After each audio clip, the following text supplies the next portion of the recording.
Genau. Wir können ja mal, wenn du willst, diesen urkölschen Dialog gerade zusammen proben. Ist das okay?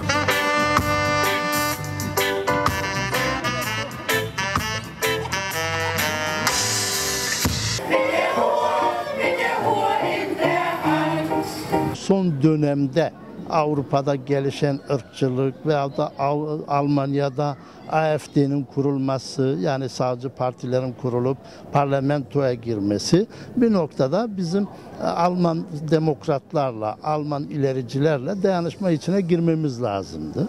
O nedenle o demokrat örgütlerle beraber bu bugünkü etkinliği düzenledik.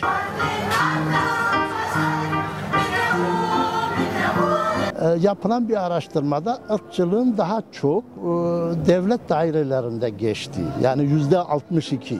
Tabii onlar gidip de yabancıyı kovmuyor, dövmüyor ama ne yapıyor? Onların projelerini yavaşlatıyorlar. Onların istemlerini git gel prensibiyle erteliyorlar. Biz bunun farkındayız. Ama tabii diğer tarafta Almanların, yani komşularımız var veyahut da beraber çalıştığımız arkadaşlar var, beraber okuduğumuz, onlarda böyle bir şey göremiyoruz.